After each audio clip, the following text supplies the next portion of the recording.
Hello बच्चों, कैसे हैं आप लोग। उम्मीद है मस्त होंगे, ज़बरदस्त होंगे। तो स्टूडेंट आज जो स्टार्ट करने वाले हैं वो बात करने वाले हैं केमिकल रिएक्शन एंड इक्वेशन का वन शॉट, जिसे हम कहते हैं हिंदी में रासायनिक अभिक्रिया एवं समीकरण। तो स्टूडेंट ये आपको क्लास 10 का चैप्टर नंबर 1 है। इससे पहले हम फिजिक्स का यानी कि चैप्टर 11 कर चुके हैं विद्युत, और चैप्टर 4 भी हम कर चुके हैं कार्बन एंड इट्स कंपाउंड। तो स्टूडेंट अगर आपने वो वीडियो नहीं देखी है, वो वन शॉट नहीं देखे हैं, तो आप पहले प्लीज में देख सकते हैं। डिस्क्रिप्शन में लिंक मिल जाएगा, आपको प्ले लिस्ट में जाकर भी देख सकते हैं, वहां से आपको मिल जाएगा। तो स्टूडेंट आज जो हम स्टार्ट करेंगे, देखो वो स्टार्ट करेंगे चैप्टर 1। अगर हम बात करें आपसे क्लास 10 की, तो ये क्या है सर, चैप्टर 1। और ये आपके लिए बहुत ज्यादा इंपॉर्टेंट है। ये चैप्टर आपका क्या है, बहुत ज्यादा इंपॉर्टेंट है, क्योंकि यहाँ से आपके 6 से 8 मार्क्स सिक्योर होते हैं। कितने मार्क्स सिक्योर होते हैं? 6 से 8 मार्क्स। आपको 6 से 8 नंबर का इस चैप्टर से आता है।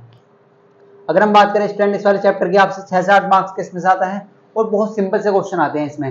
देखो आपसे क्या पूछा जा सकता है, रासायनिक अभिक्रिया आपको बैलेंस करनी तो आती है, वो पूछा जा सकता है। आपको टाइप्स ऑफ रिएक्शन पूछा जाता है। बस सिंपल से क्वेश्चन आते हैं और आप देखते ही कर देंगे, चुटकियों में करेंगे। तो देखो हम वन शॉट देखने वाले हैं। हम क्या करने वाले हैं हम सर बात करने वाले हैं किसकी, वन शॉट की। सर वन शॉट क्या होता है? वन शॉट ये होता है एक ही वीडियो में हम पूरा चैप्टर क्लियर करने वाले हैं, और आपका कॉन्सेप्ट 100% क्लियर हो जाएगा। कॉन्सेप्ट आपका 100% क्लियर हो जाएगा। तो देखो स्टार्ट करते हैं स्टूडेंट।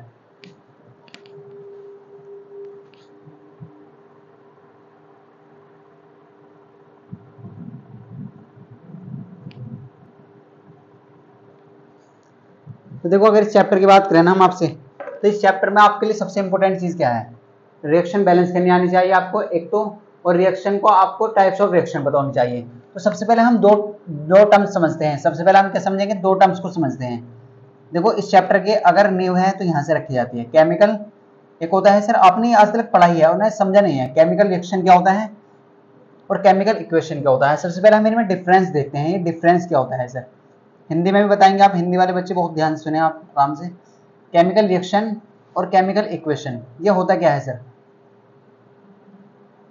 अगर हम आपसे बात करते हैं ना, अगर हम आपसे बोल रहे हैं ना कि केमिकल रिएक्शन होता क्या है, तो केमिकल रिएक्शन कुछ नहीं है। केमिकल रिएक्शन को हम कहते हैं रासायनिक अभिक्रिया। क्या बोलते हैं? रासायनिक अभिक्रिया। क्या बोलते हैं मैडम? रासायनिक अभिक्रिया। अगर हम आपसे बात करते हैं ना केमिकल इक्वेशन की, किसकी बात करते हैं? केमिकल इक्वेशन की, रासायनिक समीकरण की, इसे कहते हैं रासायनिक समीकरण। तो आपको 100% क्लियर हो जाएगा इनमें डिफरेंस क्या होता है। रासायनिक समीकरण, रासायनिक समीकरण।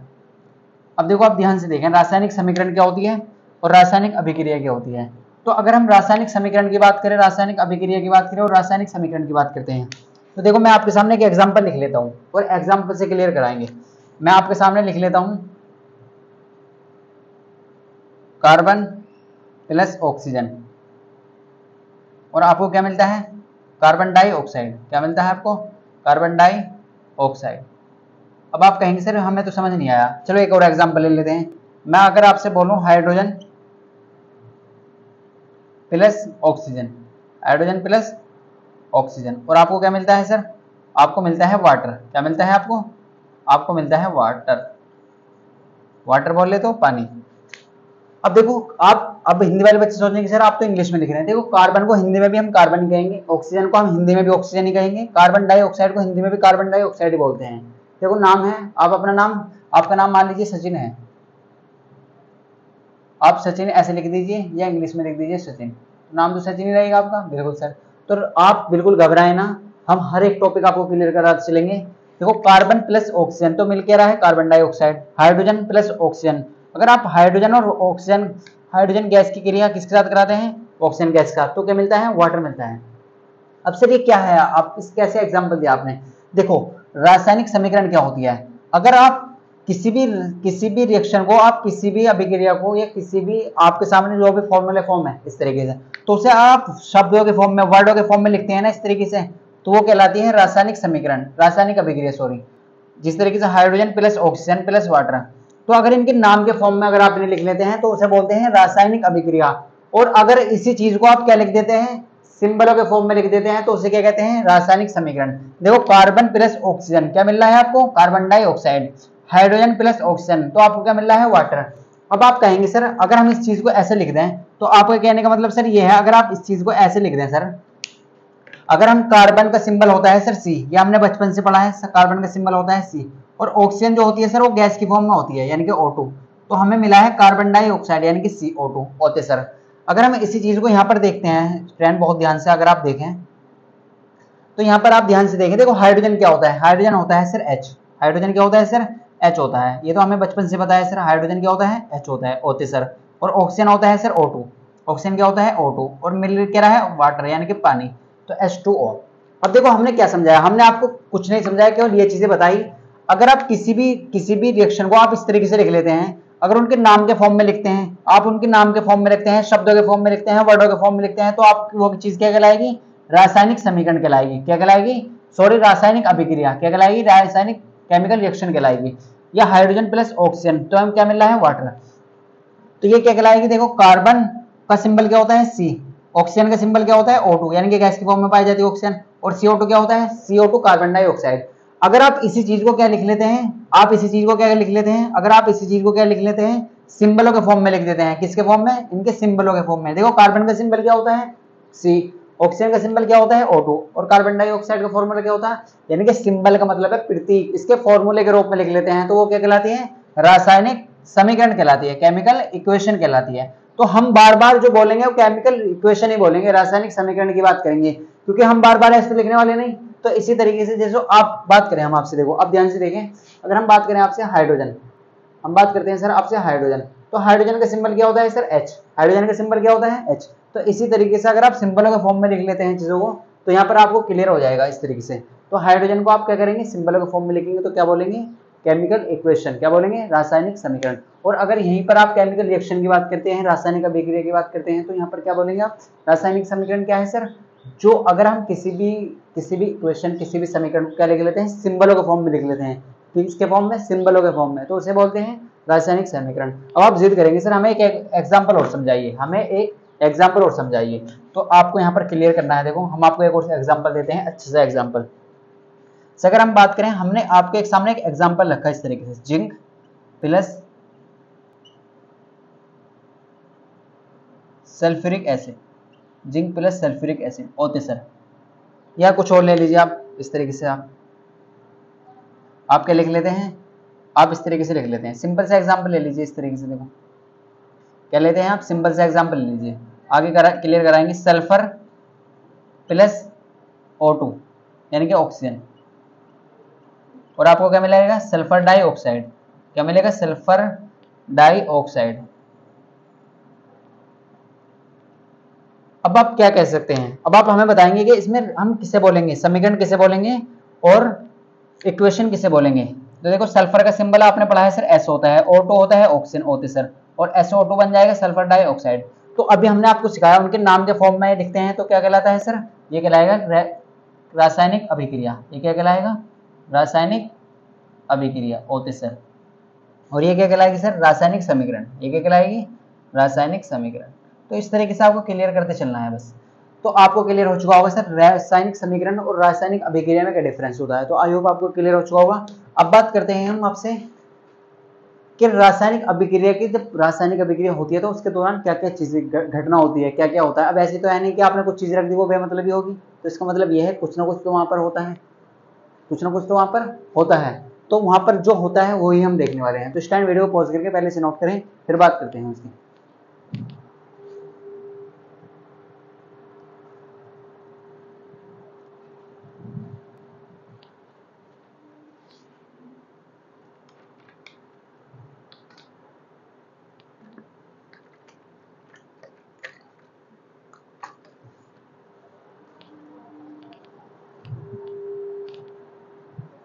तो स्टैंड आई होप आपको बहुत अच्छे से क्लियर हो चुका होगा कि रासायनिक अभिक्रिया और रासायनिक समीकरण, यानी कि रासायनिक अभिक्रिया और रासायनिक समीकरण में डिफरेंस क्या होता है। तो आप बता सकते हैं सर डिफरेंस होता क्या है इनके बीच में, और आपको हमने बहुत अच्छे से क्लियर करा दिया है। देखो आपको बेसिक चीजें पता होनी चाहिए, क्योंकि हमारे जो चैप्टर का नाम है ना वो रासायनिक अभिक्रिया और रासायनिक समीकरण ही है। अगर आपको रासायनिक अभिक्रिया और रासायनिक समीकरण ही नहीं आता ना, फिर आपका चैप्टर पढ़ना बिल्कुल बेकार है, क्योंकि आपको पता होना चाहिए ना कि रासायनिक समीकरण क्या होता है और रासायनिक अभिक्रिया क्या होता है। तो सर आपको अगर पता होगा तो आप बहुत अच्छे से चीजों को क्लियर कर सकते हैं। अब हम देखेंगे रासायनिक अभिक्रिया के दौरान होता क्या क्या है, क्या क्या परिवर्तन हो सकते हैं। तो देखो ये चीजें देख सकते हैं, तो आप बहुत ध्यान से देखेंगे कि सर रासायनिक अभिक्रिया के दौरान क्या क्या घटना होती है, तो ये आपको समझना है। अब देखो सर आप कहेंगे रासायनिक अभिक्रिया के उदाहरण दीजिए, केमिकल रिएक्शन की क्या दीजिए, उदाहरण दीजिए। तो देखो हम बात करते हैं किसकी, रासायनिक अभिक्रिया के उदाहरण। क्या बात करते हैं सर आपसे, रासायनिक अभिक्रिया के उदाहरण। देखो आपको हर एक चीज नोट करनी है, रासायनिक अभिक्रिया के उदाहरण होते सर, अभिक्रिया के उदाहरण यानी कि एग्जाम्पल ऑफ किसके, केमिकल रिएक्शन। आप लिख सकते हैं इस तरीके से, एग्जाम्पल ऑफ केमिकल रिएक्शन। क्या लिख सकते हैं, एग्जाम्पल ऑफ केमिकल रिएक्शन।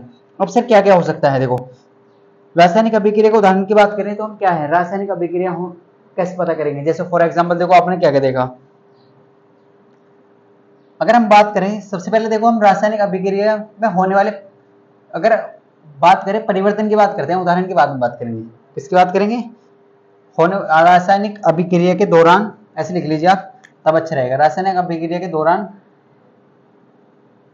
होने वाले परिवर्तन, होने वाले परिवर्तन, होने वाले परिवर्तन।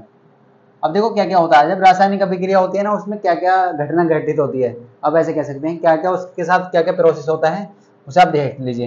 तो अगर हम बात करते हैं सर क्या क्या हो सकता है, देखो हो क्या कह सकता है, हो तो बहुत कुछ सकता है, लेकिन हमें क्या देखना है, रासायनिक अभिक्रिया के दौरान। तो देखो अगर आप बहुत ध्यान से देखें ना, सबसे पहले कंडीशन देखें हम, अवस्था में परिवर्तन हो सकता है। क्या हो सकता है सर, अवस्था में परिवर्तन हो सकता है। अब देखो अवस्था में कैसे परिवर्तन होता है सर, ये भी आपको बताएंगे। क्या हो सकता है बेटा, अवस्था में परिवर्तन यानी कि स्टेट, चेंज इन स्टेट, अवस्था में परिवर्तन। आप ध्यान से देखें, अवस्था में परिवर्तन, अवस्था में परिवर्तन, पहली कंडीशन तो ये है। सेकंड जो बात है ना वो क्या हो सकता है सर, कलर चेंज हो सकता है, रंग में परिवर्तन, रंग में परिवर्तन होते सर, एक रंग में परिवर्तन हो सकता है। और क्या हो सकता है सर, तीसरे की बात करें ना हम आपसे, तापमान में परिवर्तन, चेंज इन टेम्परेचर, तापमान में परिवर्तन हो सकता है। किसके दौरान, जब रासायनिक अभिक्रिया होती है ना, इसके क्या क्या कंडीशन हो सकती है, क्या क्या घटना घटित होती है, तो तापमान में परिवर्तन हो सकता है। अगर फोर्थ की बात करें ना, लास्ट पॉइंट की अगर हम बात करते हैं, तो गैस का उत्सर्जन हो सकता है, गैस का उत्सर्जन हो सकता है। तो ये एक मार्क्स में आपसे पूछा जा सकता है डायरेक्ट कि रासायनिक अभिक्रिया के दौरान होने वाले परिवर्तन, क्या क्या होता है रासायनिक अभिक्रिया के दौरान, गैस का उत्सर्जन। तो ये बस आपको निगाह डाल देनी है इस पर, ये क्या क्या हो सकता है। तो आपको याद रखना है सर, अवस्था में परिवर्तन, सर ये अवस्था क्या है, चेंज इन स्टेट, क्या हो सकता है सर, चेंज इन स्टेट, अवस्था में परिवर्तन, स्टेट। अवस्था आपने पढ़ा है ना, सॉलिड लिक्विड गैस, जैसे सर इसका एग्जांपल दीजिए, तो एग्जांपल क्या हो सकता है इसका, जैसे हम बात करें H2 प्लस O2, तो क्या मिल रहा है आपको, H2O। अब देखो हाइड्रोजन क्या है सर, गैस की फॉर्म में पाया जाता है, ऑक्सीजन भी सर गैस की फॉर्म में है, और ये पानी का में है सर, वह लिक्विड फॉर्म में। तो देखो यहाँ पर क्या हुआ, अवस्था में परिवर्तन। तो इस तरीके से क्या हो सकता है सर, अवस्था में परिवर्तन हो सकता है, स्टेट में चेंज आ जा सकता है। अब सेकंड बात क्या है सर, रंग में परिवर्तन हो सकता है, उसका कलर चेंज हो सकता है, क्या हो सकता है सर, कलर चेंज हो सकता है। तीसरी बात ये कह रहा है कि तापमान में परिवर्तन हो सकता है, क्या हो सकता है, टेम्परेचर में चेंज आ सकता है। और लास्ट बात ये कह रहा है कि गैस का उत्सर्जन हो सकता है। तो ये चारों ही पॉइंट आपके लिए बहुत इंपॉर्टेंट हो जाते हैं, एक मार्क्स का यहाँ से बन सकता है क्वेश्चन। तो आप थोड़ा सा निगाह डालें इन पे, अवस्था में परिवर्तन हो सकता है, रंग में परिवर्तन हो सकता है, तापमान में परिवर्तन आ सकता है, और गैस का उत्सर्जन हो सकता है। अभी देखो ये तो हुए रासायनिक अभिक्रिया के दौरान होने वाले परिवर्तन। अब आप ये याद रखिए, रासायनिक अभिक्रिया देखो दो परिवर्तन होते हैं, एक तो होते हैं भौतिक परिवर्तन और एक होते हैं रासायनिक परिवर्तन। तो एक मार्क्स का क्वेश्चन बहुत अच्छे तरीके से बन सकता है यहाँ से, और एग्जाम में यहाँ से क्वेश्चन आता भी है, एग्जाम में यहाँ से क्वेश्चन आता भी है। तो यहाँ पर लिखें आप ध्यान से, एग्जाम में यहाँ से क्वेश्चन आता भी है सर, कि आपसे 2-4 MCQ में क्वेश्चन पूछा जा सकता है कि आप ये बताइए कौन सा इनमें भौतिक परिवर्तन है, कौन सा रासायनिक परिवर्तन है। तो हम बात कर रहे हैं रासायनिक अभिक्रिया की, रासायनिक परिवर्तन की बात करेंगे। तो हम देखेंगे सबसे पहले रासायनिक परिवर्तन, क्या देखेंगे सर, रासायनिक परिवर्तन देखते हैं। तो आप ऐसे लिखिए, एग्जाम्पल ऑफ रासायनिक परिवर्तन के उदाहरण, रासायनिक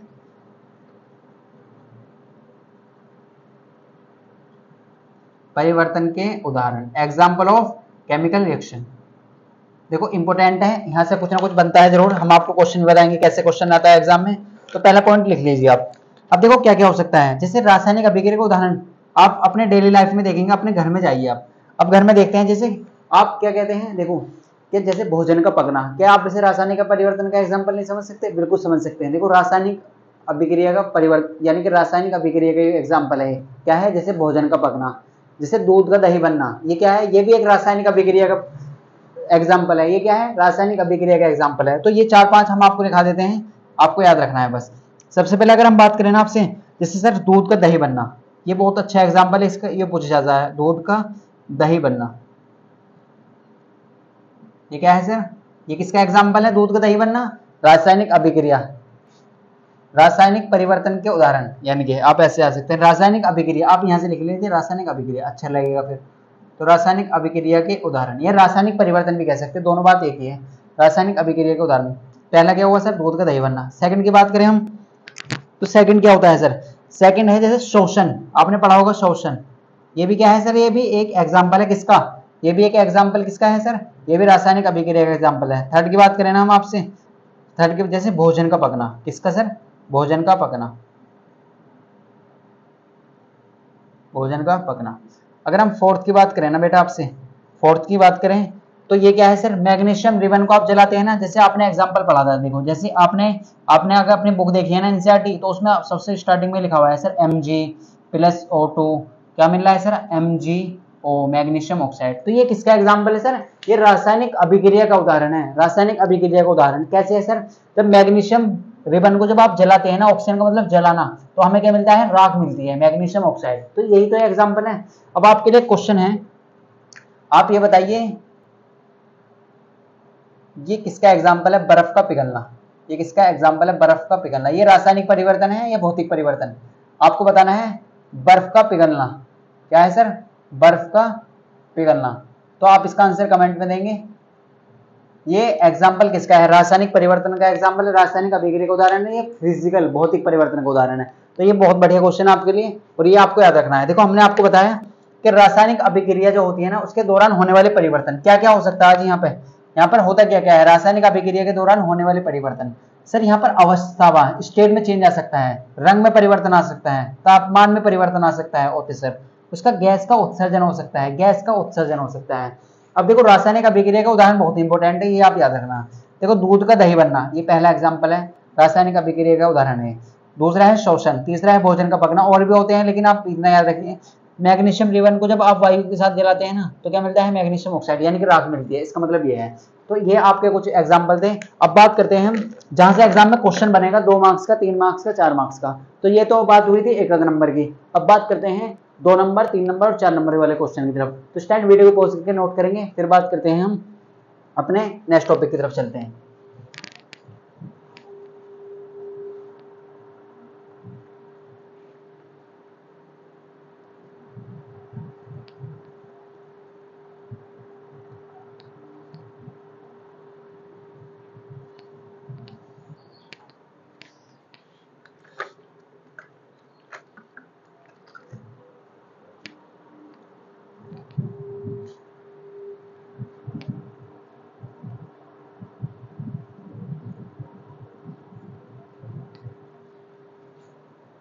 तो स्टैंड आई होप आपने नोट कर लिया होगा। देखो बहुत अच्छी चीजें हमने आपको बताई, आपको याद रखना है। अब बात करते हैं सर, और इसका आपका आंसर देना है कमेंट में। बर्फ का पिघलना ये कार का एग्जाम्पल है, भौतिक परिवर्तन है या रासायनिक परिवर्तन, ये आपको हमें बताना है। अगर हम आपसे बात करें ना बेटा, अब बात करते हैं बहुत इंपॉर्टेंट टॉपिक की तरफ। अब किसकी बात करते हैं सर, बहुत इंपॉर्टेंट टॉपिक की तरफ। ये क्या है सर, अभिकारक और उत्पाद। देखो ये बहुत इंपॉर्टेंट है, आपको ये समझना ही होगा अगर आपको इस चैप्टर को समझना है। अगर आपको इस चैप्टर को समझ रहे हैं तो फिर ये आपको समझना होगा।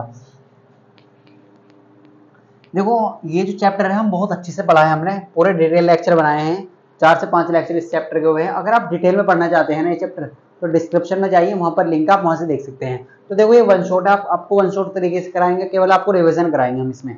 देखो अब बात करते हैं हम रिएक्टेंट की। किसकी बात करते हैं बेटा, रिएक्टेंट की। एक पहले बात करते हैं, 2 टर्म्स देखते हैं सर, रिएक्टेंट क्या होता है और प्रोडक्ट क्या होता है। देखो ये समझते हैं सर रिएक्टेंट, और ये क्वेश्चन 2024, 2023, 2024 दोनों साल में आया है, लास्ट 2 ईयर्स में। रिएक्टेंट और प्रोडक्ट दोनों पर बेस, दोनों साल में क्वेश्चन आया है। रिएक्टेंट को बोलते हैं अभिकारक। यहां से 2 मार्क्स का क्वेश्चन आएगा आपके एग्जाम में, ये आप याद रखें। कितने मार्क्स का सर, 2 मार्क्स का। अभिकारक बोलते हैं और प्रोडक्ट को बोलते हैं उत्पाद। तो ये दोनों टर्म्स आप समझेंगे बहुत अच्छे से, प्रोडक्ट्स यानी कि उत्पाद। अगर हम प्रोडक्ट की बात करते हैं ना आपसे, रिएक्टेंट और प्रोडक्ट, तो एक एग्जांपल से समझाते हैं, तभी आपको क्लियर होगा। हम आपके सामने एक एग्जांपल लिख लेते हैं। हमने लिखा A + B, और आपको मिला AB। आपको क्या मिला सर? AB मिला। क्या मिला? AB मिला।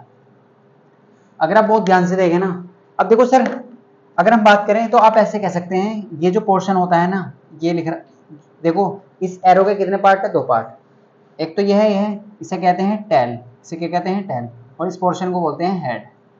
अगर आप मैथ के स्टूडेंट है ना, आप नेक्स्ट क्लास में जाकर पढ़ेंगे तो फिजिक्स में इसे कहते हैं टेल और इसे कहते हैं हेड। अब देखो जो टेल की तरफ हमेशा जो टेल की तरफ लिखा हुआ है ना, जो टेल की तरफ लिखा हुआ है वो हमेशा क्या होगा? वो होगा रिएक्टेंट। वो क्या होगा? वो रिएक्टेंट होता है, यानी कि अभिकारक होता है। वो क्या होता है? वो अभिकारक होता है। और जो हेड की तरफ लिखा होता है ना, वो क्या होता है? वो प्रोडक्ट होता है। वो क्या होता है? वो प्रोडक्ट होता है, यानी कि वो क्या होता है? वो उत्पाद होता है। तो ये आप इस तरीके से याद रख सकते हैं। अब आपको क्लियर नहीं होगा तो क्लियर कैसे होगा? एग्जाम्पल से होगा। तो एग्जाम्पल लेते हैं, देखो आपके सामने। अगर हम आपसे एग्जाम्पल की बात करें ना, अभी सिंपल से एग्जाम्पल की बात करें तो अभी हमने देखो ये एग्जाम्पल देखे थे, Mg + O2। बहुत सिंपल सा पूछा जाता है आपसे, अभिकारक और उत्पाद ही पूछा जाएगा 2 मार्क्स का। अब आपको बताना, इसमें आप बताइए अभिकारक क्या है, इसमें आप बताइए अभिकारक क्या है, और बताइए उत्पाद क्या है। अभिकारक को बोलते हैं रिएक्टेंट, और उत्पाद को बोलते हैं प्रोडक्ट। अब देखो हमने आप बताया कि टेल की तरफ जो भी लिखा हुआ वो क्या है सर? वो है अभिकारक। तो Mg और O2 ये क्या है? अभिकारक। तो Mg को बोलते हैं मैग्नीशियम और O2 को बोलते हैं ऑक्सीजन। तो मैग्नीशियम और ऑक्सीजन क्या है यहाँ पर? अभिकारक। और उत्पाद क्या है सर? MgO। उत्पाद क्या है सर? MgO, यानी कि मैग्नीशियम ऑक्साइड। Magnesium oxide. तो आई होप आपको क्लियर हो चुका होगा। अब आप जिद करेंगे सर एक और क्वेश्चन दीजिए। अब देखो ये क्वेश्चन पूछा गया था 2023 में, आप इसे देखिए। ये क्वेश्चन कब पूछा गया था? ये 2023 में पूछा गया था 2 मार्क्स का। Zn H2SO4 और यहाँ क्या मिल रहा है आपको? ZnSO4 + H2। ये क्या है? ZnSO4 + H2। तो आपसे पूछा गया था कि अभिकारक बताइए और उत्पाद बताइए। ये 2 मार्क्स का क्वेश्चन आपसे पूछा गया था 2023 में। तो ये अगर हम बात करें इसकी, तो अभिकारक बताइए आप और उत्पाद बताइए। तो सर आपने सिखाया है कि अभिकारक वो होता है जो टेल की तरफ लिखा होता है। टेल ये है सर, ये सब क्या है? अभिकारक। और उत्पाद वो होता है जो हेड की तरफ लिखा होता है। तो अभिकारक क्या है सर? Zn और H2SO4। तो अभिकारक क्या है? Zn और H2SO4। सर Zn को क्या बोलते हैं? जिंक। H2SO4 को क्या बोलते हैं? Sulphuric acid. अब उत्पाद की बात करें तो ZnSO4 क्या है सर? ZnSO4 है सर उत्पाद। और क्या है सर? H2 hydrogen. तो ये आपको क्लियर हो चुका होगा। ऐसे ही क्वेश्चन एग्जाम में आते हैं, ऐसे ही क्वेश्चन एग्जाम में आते हैं। अभिकारक क्या होता है? हमेशा LHS साइड। देखो अभिकारक को हम क्या कहते हैं? लेफ्ट हैंड साइड भी कह देते हैं शॉर्ट में, जो लेफ्ट हैंड साइड। अब देखो यहाँ पर आपको याद रखना है, जब रिएक्शन बैलेंस करते हैं ना तो तब आपको याद आएगी सर ये अभिकारक और उत्पाद होते क्या है। देखो ये हमेशा इसकी डेफिनेशन तो एग्जाम में नहीं आने की, लेकिन आपको याद रखना है अभिकारक हम उन्हें कहते हैं जो अभिक्रिया में भाग लेते हैं, जो अभिक्रिया में पार्टिसिपेट करते हैं। ऐसे पदार्थ जो अभिक्रिया में भाग लेते हैं उन्हें क्या कहते हैं? उन्हें कहते हैं अभिकारक। और जो अभिकारक से मिलकर बनते हैं, देखो जो अभिकारक से मिलकर बनते हैं, अभिकारक से मिलकर यही तो बना है, इसे बोलते हैं उत्पाद। तो अभिकारक कुछ नहीं होते, ये क्या होते हैं? जो अभिक्रिया में भाग लेते हैं। जो अभिक्रिया में भाग लेते हैं उन्हें क्या कहते हैं? अभिकारक। और जो अभिकारक से मिलकर बना होता है उसे क्या कहते हैं? उत्पाद कहते हैं। बस ये याद रखना है आपको। तो ये एग्जाम्पल हमने आपको बताए, इस तरीके से रिएक्टेंट और प्रोडक्ट आपको पता होने चाहिए। और इन्हीं पर बेस हम क्या करेंगे? इन्हीं पर बेस हम टाइप्स ऑफ रिएक्शन देखने वाले हैं। क्या देखने वाले हैं? टाइप्स ऑफ रिएक्शन देखने वाले हैं। तो स्टैंड वीडियो को पॉज करके इसे नोट करें। अब बात करते हैं केमिकल रिएक्शन को बैलेंस कैसे करते हैं, केमिकल इक्वेशन को बैलेंस कैसे करते हैं। और 2024 का ही क्वेश्चन देखने वाले हैं। किसका क्वेश्चन देखेंगे? 2024 में आए हैं रिएक्शन बैलेंस करने के लिए, 4 मार्क्स के क्वेश्चन आए थे आपके, और ये देखने वाले हैं कैसे क्वेश्चन पूछा गया। तो स्टैंड वीडियो को पॉज करके नोट करें आप पहले।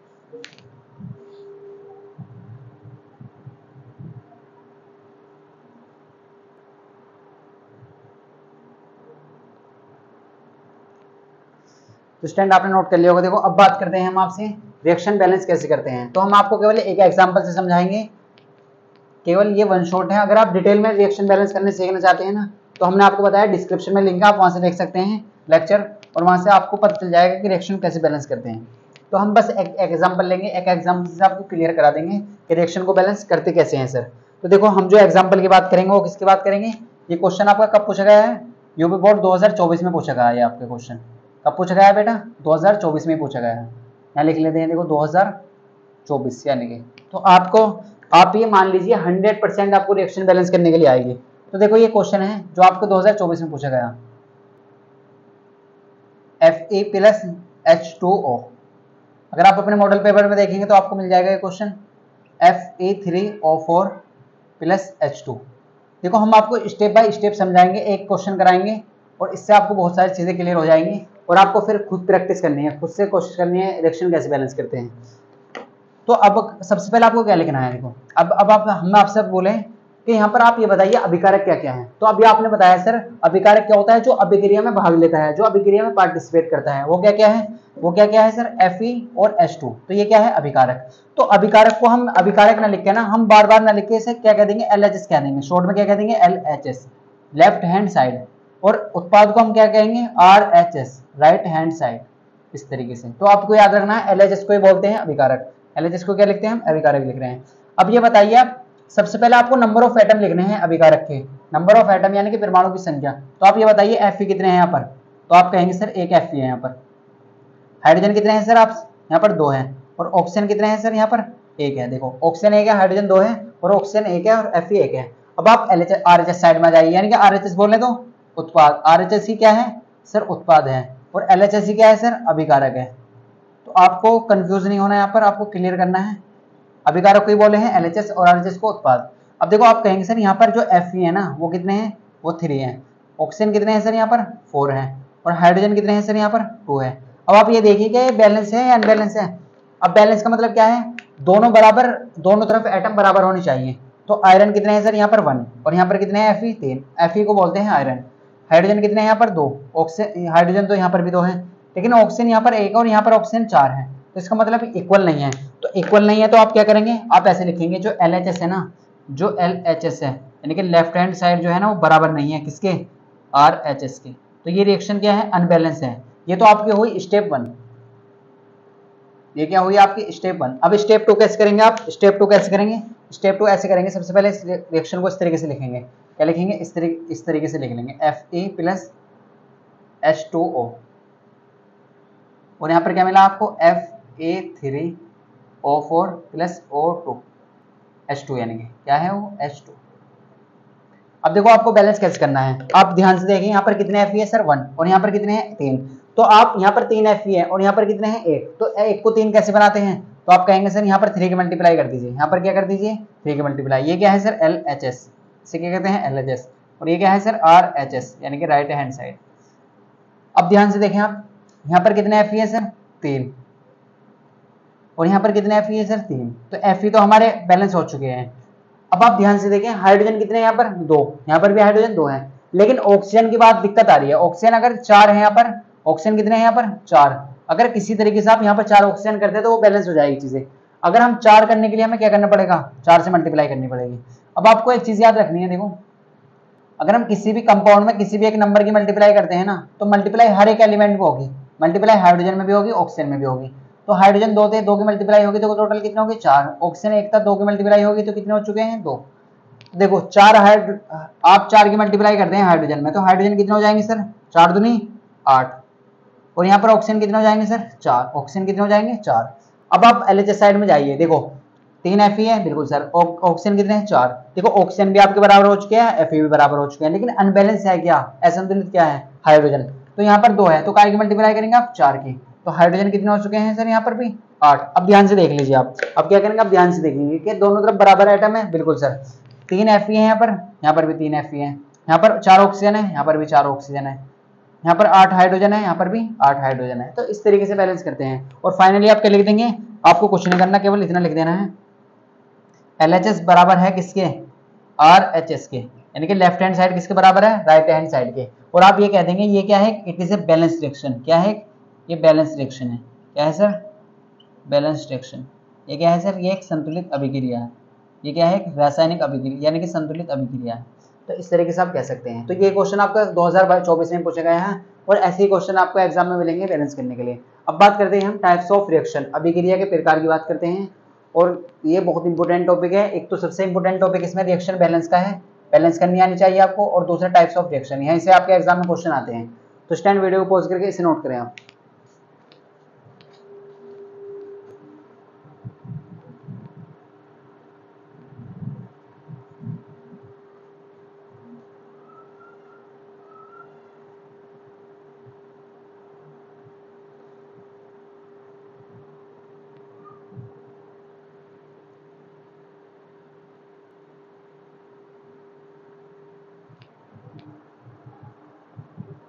तो स्टूडेंट आपने नोट कर लिया होगा। देखो अब बात करते हैं टाइप्स ऑफ रिएक्शन। किसकी बात करते हैं बेटा? टाइप्स ऑफ रिएक्शन की बात करते हैं। तो अभी आपने पढ़ा था ना टाइप्स ऑफ रिएक्शन। देखो अभी हमने पढ़ा था अभिकारक और उत्पाद, तो यहीं से हम चीजों क्लियर करेंगे, यहीं से हम चीजों क्लियर करेंगे। देखो एक साथ दो चीजें समझते हैं, उससे आपको आसानी होगी समझने से। देखो यहाँ से एग्जाम में क्वेश्चन भी आ जाता है, डिफरेंस क्या होता है इनमें, और हम बहुत अच्छे से समझने वाले हैं टाइप्स ऑफ रिएक्शन को। देखो टाइप्स ऑफ रिएक्शन को समझने से पहले आपको अभिकारक और उत्पाद पता होनी चाहिए। अगर आपको उत्पाद और अभिकारक मालूम है ना, पता है, तो आपको ये 100% क्लियर होगी, ये हमारा आपसे वादा है। अब देखो सबसे पहले हम बात करते हैं टाइप्स ऑफ रिएक्शन कितने टाइप की होती है, हमारी 5-6 टाइप की हम पढ़ने वाले हैं। सबसे पहले बात करेंगे संयोजन अभिक्रिया। संयोजन अभिक्रिया की, ये संयोजन अभिक्रिया क्या होती है सर? संयोजन अभिक्रिया। और एक तरफ हम देखेंगे वियोजन अभिक्रिया। एक तरफ क्या देखेंगे? वियोजन अभिक्रिया। और वियोजन अभिक्रिया का एक नाम और होता है, आपको पता है, वियोजन अभिक्रिया का नाम होता है अपघटन अभिक्रिया भी कहते हैं। क्या कहते हैं? अपघटन अभिक्रिया। अब देखो इनके नाम में ही बहुत सारी चीजें छुपी हुई हैं, इनके नाम में ही बहुत सारी चीजें छुपी हुई हैं। संयोजन अभिक्रिया को हम कॉम्बिनेशन रिएक्शन कहते हैं, ये आपको याद रखना है। क्या कहते हैं? Combination reaction. क्या बोलते हैं? कॉम्बिनेशन रिएक्शन कहते हैं। और इसे कहते हैं डिकम्पोजिशन रिएक्शन। अब देखो ये क्या होती है? संयोजन अभिक्रिया क्या होती है? संयोजन का मतलब है संयोग करना, जोड़ना। और वियोजन और अपघटन का मतलब होता है टूटना। क्या होता है सर? टूटना, ब्रेक होना। इसका मतलब ये होता है। संयोजन का मतलब संयोग करना, जोड़ना। अभी हमने दो चीज पढ़ी थी, देखो अभिकारक और उत्पाद, तो यहीं से हम लेंगे चीजों को। देखो इसकी डेफिनेशन आपको हम यही याद करा देंगे, आपको बिल्कुल याद करने की जरूरत नहीं है। अब देखो संयोजन अभिक्रिया क्या होती है, कॉम्बिनेशन रिएक्शन क्या होती है सर, इसके बारे में बताइए। देखो कॉम्बिनेशन रिएक्शन की अगर हम बात करते हैं तो इसकी डेफिनेशन कुछ इस तरीके से है। देखो अगर हम बात करें इसमें, आप अभिकारक बताइए सर, अभिकारक क्या है? ए और बी। और उत्पाद क्या है? A B. तो इसकी जो डेफिनेशन है वो है ऐसी रासायनिक अभिक्रिया जिसमें दो या दो से अधिक अभिकारक मिलकर एक सिंगल प्रोडक्ट बना दें। देखो अगर आपको ऐसा लगेगा ना, कहीं पर भी आपको ऐसा लगे ना कि दो चीज मिलकर एक चीज बना रही है, दो चीज कंबाइन होकर एक चीज बननी है, तो वहां पर क्या होगी? वो कौन सी अभिक्रिया होगी? संयोजन अभिक्रिया। अगर दो चीज कंबाइन होकर एक चीज मिल रही है आपको, तो कौन सी अभिक्रिया है? संयोजन अभिक्रिया। संयोजन अभिक्रिया। और यहाँ पर क्या होता है? यहाँ पर थोड़ा सा अलग होगा, यहाँ पर इसका अपोजिट होगा। ये एक दूसरे के अपोजिट है, ये एक दूसरे के क्या है? अपोजिट। ये क्या है? एक दूसरे के अपोजिट है। अब यहाँ पर क्या चलेगा? देखो यहाँ पर क्या हो रहा है? दो चीज मिलकर एक चीज बना रही है। और यहाँ पर क्या हो रहा है? एक चीज से दो चीज बननी है। देखो अब अगर हम इसमें पूछे ना आपसे कि अभिकारक क्या है, तो आप ये मत कह दीजिए ए और बी अभिकारक है। आपको हमेशा याद रखना है टेल की तरफ ये होता है अभिकारक। अभिकारक क्या होता है? टेल की तरफ। तो अभिकारक क्या है? A B. और उत्पाद क्या है? ए और बी। तो यहाँ पर क्या हो रहा है?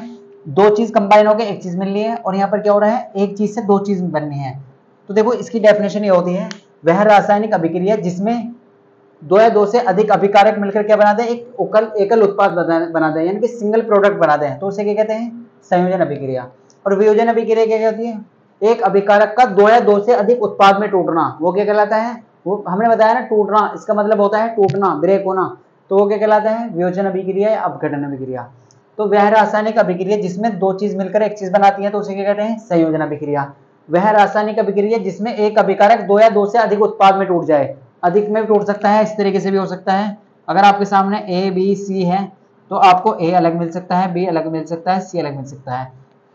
अब आपके दिमाग में क्वेश्चन आएगा, सर ये ए बी सी क्या क्या लिख रहे हैं आप हमें एग्जाम्पल से समझाइए। तो देखो एग्जाम्पल से समझाते हैं। तो हमने आपको बताया जब दो चीज मिलकर क्या बना दें? एक चीज का बना दें, तो वो क्या बन जाएगी? वो संयोजन अभिक्रिया हो जाएगी। देखो यहाँ पर क्या है? कार्बन और ऑक्सीजन मिलकर क्या बना रहे हैं? Carbon dioxide. देखो यहाँ पर कितने? दो अभिकारक है और उत्पाद कितना है? केवल एक। एक और एग्जांपल दीजिए सर, Mg+O2, तो क्या मिल जाएगा सर? Magnesium oxide. क्या मिल जाएगा सर? Magnesium oxide. अगर हम बात करें एक और एग्जांपल के, कार्बन, देखो इस तरीके से आप समझिए, सल्फर प्लस ऑक्सीजन, ये किसका एग्जांपल है सर? सल्फर डाइऑक्साइड का। ये किसका एग्जांपल है? ये सब संयोजन अभिक्रिया के एग्जांपल है जिसमें एक अभिकारक क्या हो जाए? दो या दो से अधिक अभिकारक मिलकर क्या बनाते हैं? एक सिंगल प्रोडक्ट बनाते हैं, उत्पाद बनाते हैं, तो उसे क्या कहते हैं? संयोजन अभिक्रिया। अगर आप बहुत ध्यान से देखें, CaO+H2O, तो ये भी किसका एग्जांपल है? कैल्शियम हाइड्रोक्साइड मिल जाएगा आपको। क्या मिल जाएगा? Calcium hydroxide. तो ये सब एग्जांपल किसके हैं? संयोजन अभिक्रिया के। देखो आप ध्यान से देखें, यहाँ पर डेफिनेशन यही तो कह रही है कि जब दो अभिकारक मिलकर एक उत्पाद बनाते हैं तो वो क्या कहलाती है? संयोजन अभिक्रिया। वो क्या कहलाती है? संयोजन अभिक्रिया। दो उत्पाद मिलकर क्या बना रहे हैं? एक उत्पाद। दो अभिकारक मिलकर क्या बना रहे हैं? एक उत्पाद। दो अभिकारक मिलकर क्या बना रहे हैं, एक उत्पाद। तो ये तो हो गई संयोजन अभिक्रिया। अब सर वियोजन अभिक्रिया क्या होती है, तो इसका अपोजिट, ये क्या है सर, इसका अपोजिट, ये इसका क्या है, अपोजिट, बिल्कुल अपोजिट है। यहाँ पर क्या हो रहा है, एक चीज, दो चीज मिलकर एक चीज बना रही है, और यहाँ पर एक अभिकारक काय में टूट रहा है, दो या दो से अधिक उत्पाद में टूटेगा। अब अगर इसके एग्जाम्पल की बात करें तो इसका एग्जाम्पल समझिए, जैसे वाटर, वाटर अगर इसका इलेक्ट्रोलाइसिस कराते हैं ना आप, तो आपको क्या मिल जाएगा, हाइड्रोजन गैस अलग हो जाएगी और ऑक्सीजन गैस अलग हो जाएगी, बिल्कुल सर। अगर आप सिल्वर क्लोराइड को क्या करते हैं, सनलाइट की उपस्थिति में रखते हैं, तो आपको क्या मिल जाएगा, Ag अलग हो जाएगा और क्लोरीन गैस अलग हो जाएगी, होते सर। अगर हम एक और एग्जांपल की बात करें, कैल्शियम कार्बोनेट, होते सर, कैल्शियम कार्बोनेट, ये फॉर्मूला बहुत इंपॉर्टेंट है, इसे याद रखिए। इसे बोलते हैं चौक, जो आपकी चौक होती है ना लिखने वाली, ये उसी का फॉर्मूला है, चूना पत्थर भी कहते हैं। तो जब आप इसे हीट करेंगे ना, गर्म करेंगे, तो कैल्शियम ऑक्साइड में तो ये अलग हो जाएगा और कार्बन डाइऑक्साइड गैस अलग हो जाएगी। तो ये सब एग्जाम्पल किसके हैं सर, ये किसके एग्जाम्पल है, ये सब वियोजन अभिक्रिया के एग्जाम्पल है, अपघटन अभिक्रिया के एग्जाम्पल है।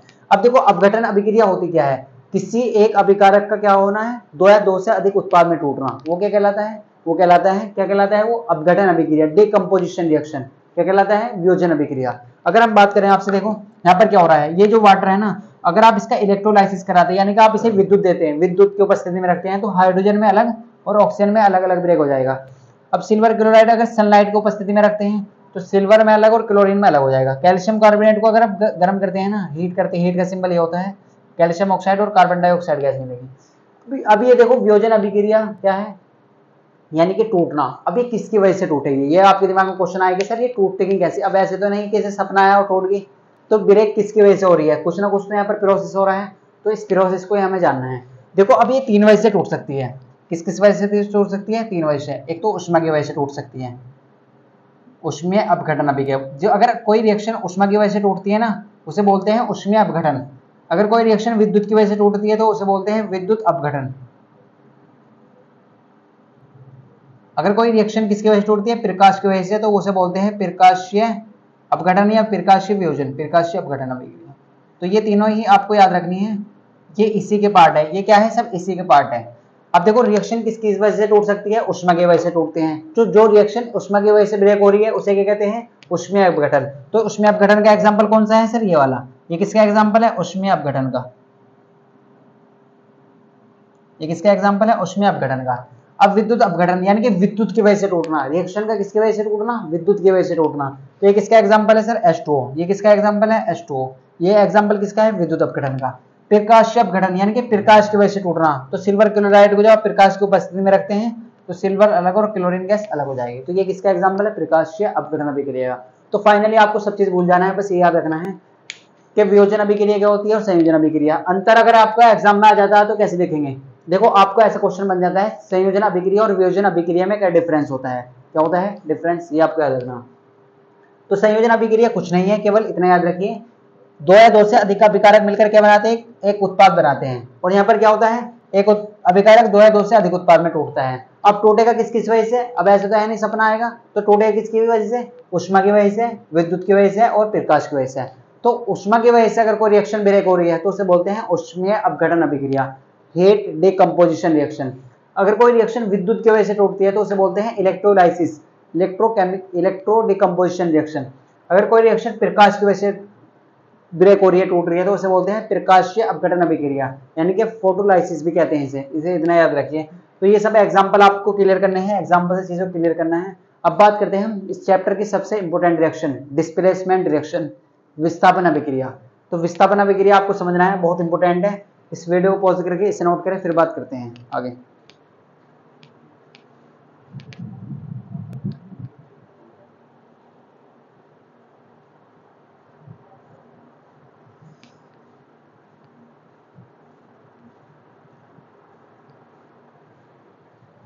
तो स्टैंड आई होप आपको ये क्लियर हो चुका होगा। देखो लास्ट में आपको क्या देंगे, क्विक रिवीजन कराएंगे, केवल एक मिनट में आपको पूरा चैप्टर रिवाइज करा देंगे, केवल 1 मिनट में। अब आप देखिए, तो हमने आपको बताया संयोजन अभिक्रिया क्या होती है और वियोजन अभिक्रिया। तो आपको समझना है ये एक दूसरे क्या है, अपोजिट। ये इसीलिए हमने आपको एक साथ ही समझाई है कि एक दूसरे के अपोजिट होती है। उसमें क्या हो रहा है, एक अभिकारक दो या दो से अधिक अभिकारक मिलकर क्या बना रहे हैं, उत्पाद बना रहे हैं। और यहाँ पर क्या हो रहा है, एक अभिकारक दो या दो से अधिक उत्पाद में टूट रहा है। तो कुछ नहीं है, बस केवल इतना डिफरेंस है, इतना याद रखिए आप। अब बात करते हैं इस चैप्टर की सबसे इंपॉर्टेंट रिएक्शन की तरफ चलते हैं, विस्थापन अभिक्रिया की, विस्थापन अभिक्रिया की। देखो यहां से एग्जाम में क्वेश्चन आएगा, बहुत जरूरी आएगा, इंपॉर्टेंट है। डिस्प्लेसमेंट रिएक्शन, देखो आपको याद रहे डिस्प्लेसमेंट क्या होता है, ये आपको पता है डिस्प्लेसमेंट रिएक्शन किसे कहते हैं, आपने पढ़ा होगा डिस्प्लेसमेंट रिएक्शन के बारे में। सिर्फ डिस्प्लेसमेंट रिएक्शन होती क्या है, देखो आपको सिंपल से एग्जांपल समझाते हैं।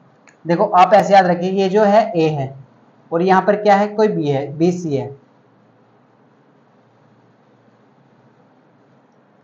और यहाँ पर क्या बन जाएगा, ए सी प्लस बी। सर ये कैसे लिख दिया आपने, ये बताइए। देखो ऐसा समझ लीजिए, आप इसे बहुत अच्छे समझिए, एग्जाम्पल से आपको समझाएंगे। देखो ऐसे मान लीजिए कोई जो है ना दो, ये क्या है, ये रिलेशनशिप में है, बी और सी, बी और सी क्या है सर, ये रिलेशनशिप में है। और यहाँ पर जो एंट्री होती है ना वो इसकी होती है, ए की एंट्री किसकी होती है, ए की होती है। अब ये साथ रह रहे हैं तो ए की जब एंट्री होती है ना तो ए एंट्री मारता है मजबूत तरीके से, यहाँ पर ए कहाँ मारता है एंट्री, यहाँ पर मारता है। अब जो ए है ना वो क्या है, वो ज्यादा स्मार्ट है किसके कंपेयर में, किसके कंपेयर में, बी के कंपेयर में। अब देखो यहाँ पर क्या है, वो बी जो है ना वो कम स्मार्ट है किससे, ए से, तो ए जो है वो कम स्मार्ट है बी से। देखो सॉरी यहाँ पर ध्यान समझिए आप, बी जो है वो कम स्मार्ट है ए से, ए बहुत ज्यादा स्मार्ट है, तो सी क्या करेगा, बी को भगाएगा।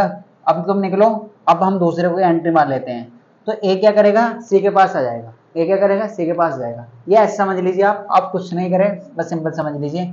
ए जो है ना वो ज्यादा ताकतवर है किससे, बी से, तो बी को मारेगा लात और भगा देगा, तो बी कहाँ चला जाएगा, अलग चला जाएगा। सर ये कैसे समझा रहे हैं आप, एग्जाम्पल समझाइए। तो देखो अगर हम बात करें ना आपसे एग्जाम्पल की, तो अगर हम बात करें आपसे Fe प्लस CuSO4, अब देखो ये आप ध्यान समझिए, ये किसका एग्जाम्पल है, विस्थापन अभिक्रिया का एग्जाम्पल है। इसकी डेफिनेशन क्या होती है, इसकी डेफिनेशन ये होती है कि जो अधिक क्रियाशील तत्व है ना वो कम क्रियाशील तत्व को उसके स्थान से हटा देता है, उसके स्थान से हटा देता है। अब कैसे हटाएगा, ये आपको सीरीज भी याद करनी है। देखो Fe जो है ना वो ज्यादा ताकतवर है किससे, Cu से, या Fe ज्यादा स्मार्ट है किससे, Cu से, तो SO4 किसके साथ रहना पसंद करेगा, Fe के। जब Cu से ज्यादा स्मार्ट है, स्मार्ट कौन है ज्यादा, Fe, तो SO4 किसके साथ रहना पसंद करेगा, ये आप ही बताइए। आप कम स्मार्ट इंसान के साथ रहना पसंद करेंगे बे स्मार्ट के, तो देखो Fe किसके साथ रहना पसंद करेगा, किसके साथ रहना पसंद करेगा, CuSO4 के, SO4 के, और Cu कहाँ चला जाएगा अलग, तो FeSO4 प्लस Cu हो जाएगा अलग। अब हमें पता कैसे चलेगा ये स्मार्ट कौन है ज्यादा, हमें कैसे पता चलेगा स्मार्ट कौन है। अब इनके यहाँ पर लिख तो रहे ना कि स्मार्ट है, तो इसका स्मार्टनेस का पता यहाँ से चलेगा। देखो ये आपको ट्रिक याद रखनी है, काशीनाथ का माली आलू जरा फीके पकाता है, कौन है आगे आओ। देखो ये है स्मार्टनेस सीरीज, जिसे बोलते हैं फिजिक्स के या केमिस्ट्री की लैंग्वेज में रिएक्टिविटी सीरीज। अब यहाँ पर आप स्मार्ट सीरीज मत कह दीजिए, स्मार्ट सीरीज तो ये केवल आपके लिए है। देखो सबसे ऊपर है के बोलते हैं पोटेशियम, के को क्या कहते हैं पोटेशियम, Na को बोलते हैं सोडियम, Ca को बोलते हैं कैल्शियम, Mg को बोलते हैं मैग्नीशियम, Al को एल्युमिनियम, Zn को बोलते हैं जिंक, Fe को बोलते हैं आयरन, Pb को लेड, H को हाइड्रोजन, कॉपर, Cu को कॉपर, He को मरकरी, Ag को सिल्वर और Ae को गोल्ड। तो स्टूडेंट आपको याद रखना है, ये सीरीज आपको अच्छे से लिख लेनी है। काशीनाथ का माली आलू जरा फीके पकाता है, कौन है आगे आओ, बस इतना याद रख लीजिए। अब देखो सीरीज का मतलब क्या है, स्मार्ट कैसे पता चलेगा हमें, स्मार्ट ज्यादा कौन है। अब Fe क्या है, ज्यादा स्मार्ट है, तभी तो Cu को इन्हें हटा दिया। अब देखो यहाँ पर कैसी कंडीशन होगी, अब याद रखिए आप। देखो काशीनाथ का माली आलू जरा फीके पकाता है, कौन है आगे आओ, ये सीरीज आपको इस तरीके से याद रखनी है, और एग्जाम्पल आप रफ कर दीजिए इस तरीके से, हम आपको अच्छे से क्लियर कराएंगे। क्लियर है बताओ आपको। अब देखो ये इसका मतलब ये है, इस सीरीज में जो जितना ऊपर है ना वो उतना ही ज्यादा स्मार्ट है, वो उतना ही ज्यादा ताकतवर है। इस सीरीज में जो सबसे ऊपर है वो सबसे ज्यादा स्मार्ट है, सबसे ज्यादा ताकतवर है। तो पोटेशियम क्या है सबसे ऊपर, तो वो सबसे ज्यादा स्मार्ट है। फिर कौन है, सोडियम सबसे सेकंड नंबर का स्मार्ट है। थर्ड पे कौन है, कैल्शियम, मैग्नीशियम, और जो सबसे नीचे है ना वो सबसे बेकार है, समझ लीजिए सबसे बदसूरत है। वो कौन है, सबसे बदसूरत, वो सबसे कम क्रियाशील है। वो क्या है, सबसे कम क्रियाशील, सबसे कम क्रियाशील है। और जो सबसे ऊपर है वो सबसे अधिक क्रियाशील है। तो इस सीरीज में ऐसा है, जो जितने को नीचे को जा रहा है ना वो उतना ही कम क्रियाशील है, और जितना जो ऊपर है वो उतना ही ज्यादा ताकतवर है, वो इतना ही ज्यादा ताकतवर है, बस ऐसे याद रखिए। तो एग्जाम्पल देखिए आप, देखो एग्जाम्पल समझाते हैं आपको। अगर हम इस एग्जाम्पल की बात करते हैं, देखो हम दोबारा से एग्जाम्पल लेते हैं, Fe प्लस CuSO4, अब देखो Fe क्या Cu को हटा सकता है, ये आप देखिए। अब कैसे पता चलेगा, इस सीरीज से पता चलेगा। ये सीरीज आपको याद होनी चाहिए, तभी आपको पता चलेगा। Fe प्लस CuSO4, तो Fe कहाँ है सर, ये रहा। Fe कहाँ है सर, ये रहा। Fe कहाँ है, ये रहा। और कॉपर कहाँ है सर, ये रहा। कॉपर कहाँ है सर, ये रहा। अब देखो Fe बताइए, आप हमें ध्यान से बताइए, Fe ज्यादा स्मार्ट है या Cu स्मार्ट है? तो आप कहेंगे सर Fe ऊपर है, तो Fe ज्यादा स्मार्ट है। कौन है स्मार्ट, Fe। किससे, Cu से। तो इसका मतलब Cu क्या है, अब इसका मतलब यह है, देखो Fe जो है ना वो ज्यादा ताकतवर है। Fe क्या है, ज्यादा ताकतवर है। किससे, Cu से। तो SO4 किसके साथ रहना पसंद करेगा, आप ये बताइए। वो तो Fe के साथ रहना पसंद करेगा ना, तो Cu को कहां मारेगा, धक्का मारेगा। चल भाई चल, Cu निकल। और इसके साथ क्या आ जाएगा, Fe के साथ रहना पसंद करेगा, FeSO4। या आप समझ सकते हैं Fe जो है ना वो ज्यादा क्रियाशील है, किससे, इससे, Cu से। तो वो ऊपर है सीरीज में, तो Fe ज्यादा क्रियाशील है, तो Fe से हटा देगा, डिस्प्लेस कर देगा, विस्थापित कर देगा Cu को। तो क्या बन जाएगा, इसके साथ हो जाएगा। अब सर अगर हम इसे क्वेश्चन को ऐसा कर दें, अगर एग्जामिनर का दिमाग घूम जाए और वो इस क्वेश्चन को ऐसे कर दें और फिर आप करिए हमें ऐसी करके, तो देखो अब देखिए, अब बताइए Cu Fe को हटा सकता है क्या? Cu किसको हटा सकता है, Fe को हटा सकता है। FeSO4 एक साथ हैं, रह रहे हैं। अब Cu की एंट्री आती है, क्या इसे हटा देगा ये, क्या इसके साथ रहना पसंद करेगा SO4? अब ये बताइए, देखो Cu कहाँ है सर, ये रहा। और Fe कहाँ है सर, ये रहा। इसका मतलब क्या है, Cu ज्यादा स्मार्ट है क्या Fe से? नहीं। तो Cu इसे हटा नहीं सकता, तो यहाँ पर क्या हो जाएगी, नो रिएक्शन। यहाँ पर रिएक्शन ही नहीं होगी। यहाँ पर क्या होगी, नो रिएक्शन। क्योंकि जो Fe है वो ज्यादा ताकतवर है, ज्यादा क्रियाशील है, किससे, Cu से। तो ये नहीं हटा पाएगा। तो इस तरीके से आपको याद रखना है विस्थापन अभिक्रिया। एग्जाम्पल आपको हमने समझाया, बहुत अच्छे से क्लियर करा दिया। जैसे ये है, देखो एक और एग्जाम्पल देते हैं, ZnSO4। तो आपको क्या मिल जाएगा, देखो आप ध्यान से देखें। अब क्या ZnH2 को हटा देगा, क्या Zn किसको हटा देगा, H2 को हटा देगा। क्या Zn ज्यादा स्मार्ट है क्या हाइड्रोजन से? H2 का मतलब हाइड्रोजन। Zn ज्यादा स्मार्ट है क्या H से? देखो Zn कहाँ है, ये रहा सर। Zn कहाँ है, ये रहा। और H कहाँ है सर, ये रहा। तो आप कहेंगे सर बिल्कुल स्मार्ट है, क्योंकि ऊपर आ रहा है। सीरीज में कहाँ है, ऊपर। इस सीरीज में कहाँ है, ऊपर। इस सीरीज में कहाँ है, ऊपर। ऊपर का मतलब यह है ज्यादा ताकतवर है, क्रियाशील है, किससे, हाइड्रोजन से। तो हाइड्रोजन को धक्का मारेगा, हाइड्रोजन को क्या मारेगा, धक्का मारेगा। और इसकी जगह क्या जाएगा, खुद यहाँ पर एंट्री मारेगा, खुद एंट्री मार देगा। तो इनके नाम भी बेटा आपको याद रखने हैं। Cu का नाम होता है कॉपर, FeSO4 का नाम होता है फेरस सल्फेट। इस तरीके से याद रखना है। Zn को बोलते हैं जिंक, H2SO4 को बोलते हैं सल्फ्यूरिक एसिड, ZnSO4 को बोलते हैं जिंक सल्फेट और H2 को बोलते हैं हाइड्रोजन। तो इस तरीके से आपको सीरीज याद रखनी है। आप इस लेक्चर को बहुत अच्छे से देख सकते हैं, आप डिस्क्रिप्शन में जाइए, वहां पर लिंक है। वहां पर हमने बहुत डिटेल में आपको विस्थापन अभिक्रिया, सारी अभिक्रिया समझाई है, तो आप वहां से देख सकते हैं। तो स्टैंड अब बात करते हैं डबल डिस्प्लेसमेंट रिएक्शन की। तो वीडियो को पॉज करेंगे और इसे नोट करेंगे पहले।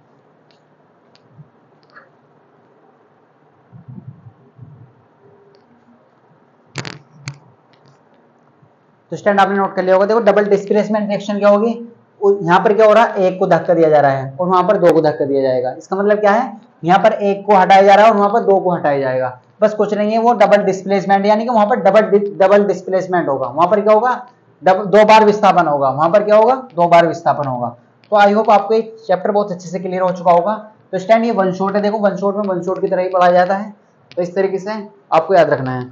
अगर हम बात करें डबल डिस्प्लेसमेंट रिएक्शन की, किसकी बात करते हैं आपसे, डबल डिस्प्लेसमेंट रिएक्शन की। किसकी बेटा, डबल डिस्प्लेसमेंट रिएक्शन। ये होती क्या है सर, डबल डिस्प्लेसमेंट रिएक्शन क्या होती है, इसके बारे में थोड़ा सा समझाइए सर।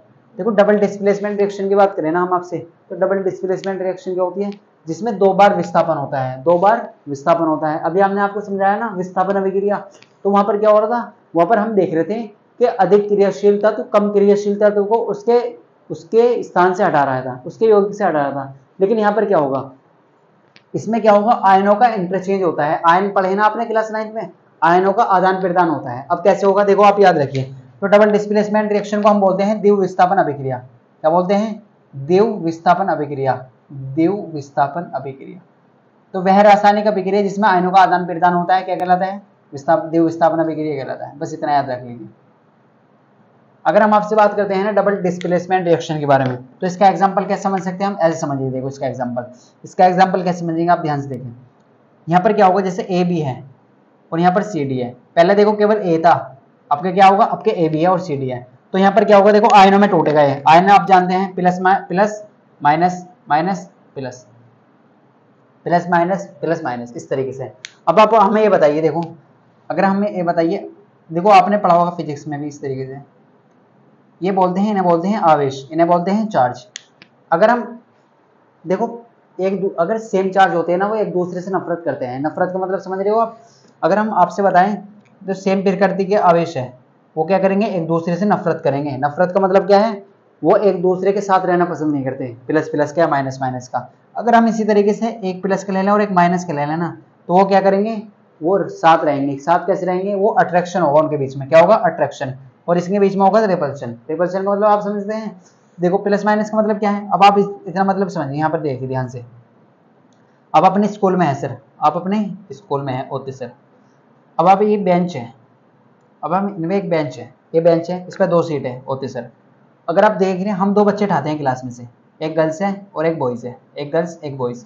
अगर हम इस पे क्या नाम है, अगर हम इस बेंच पे क्या है, 2 गर्ल्स को बिठा देते हैं। इस बेंच पे क्या बिठाते हैं, 2 गर्ल्स को, तो वो क्या करेंगे, आपस में एक दूसरे से किलसेंगी, एक दूसरे से क्या करेंगे, लड़ेंगे, तो बैठना पसंद नहीं करेंगे। इसका मतलब क्या है, अगर हम 2 बॉयज़ को बिठा दें, अगर हम 2 बॉयज़ को बिठा दें तो वो भी क्या करेंगे, वो भी एक दूसरे से क्या करेंगे, लड़ेंगे, किलसेंगे। अगर हम इसी तरीके से यहाँ पर एक बॉयज़ को हटा के एक गर्ल्स को ले आए एक बॉयज़ के पास, तो क्या करेंगे, वो बहुत अच्छे से रहना पसंद करेंगे। वो क्या करेंगे, वो बातें बनाएंगे, वो क्या करेंगे, वो किलसेंगे क्या आप भी, तो आप कहेंगे सर नहीं। तो वो क्या करेंगे, इसी तरीके से यहाँ पर प्लस वाला माइनस के साथ जाएगा और माइनस वाला प्लस के साथ जाएगा। बस आप इतना याद रख लीजिए, फालतू चीजें भूल जाइए, बकवास सब।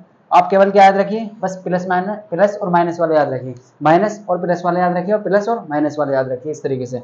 अब ध्यान देखिए इस पर, देखो ए प्लस है और सी पर माइनस है, तो ए किसके साथ जाएगा सर, डी के। ए किसके साथ जाएगा, डी के। और बी किसके साथ जाएगा सर, सी के। बस कुछ याद रखना, केवल ये याद रखना, ए किसके साथ जाएगा, डी के, और बी सी के। सब चीज भूल जाइए, केवल ये याद रखिए, ए प्लस वाला माइनस के साथ जाएगा और माइनस वाला प्लस के साथ जाएगा। तो इस तरीके से आपको याद रखना। अब आप कहेंगे सर एग्जाम्पल दीजिए, एग्जाम्पल दीजिए, तो एग्जाम्पल देते हैं। देखो आपको क्या देते हैं हम, एग्जाम्पल समझाते हैं। अगर हम बात करें आपसे, देखो HCl और NaOH, HCl और NaOH, तो देखो यहाँ पर क्या होगा, आपको सबको मालूम है H पर क्या आता है सर, प्लस, Cl पर माइनस, Na पे प्लस, OH माइनस। अब आपको पता है, अभी हमने आपको सिखाया प्लस वाला किसके साथ रहना पसंद करता है, माइनस वाले के, और माइनस वाला प्लस वाले के। तो यहाँ पर क्या बन जाएगा, NaCl, यहाँ पर क्या बन जाएगा, NaCl। और यहाँ पर देखो एक H ये रहा और एक H ये रहा, तो 2 H हो गए, तो H2, और यहाँ पर क्या बच रहा, O, तो H2O। इस तरीके से आपको याद रखना है। बिल्कुल सर। तो यहाँ पर आपसे याद रखना है, इसमें क्या होता है, डबल आयनों का आदान प्रदान होता है, 2 बार विस्थापन होता है, बस ऐसे याद रखिए।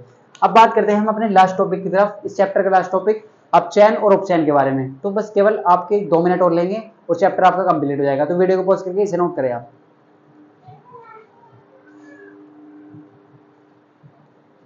तो स्टैंड आपने नोट कर लिया होगा।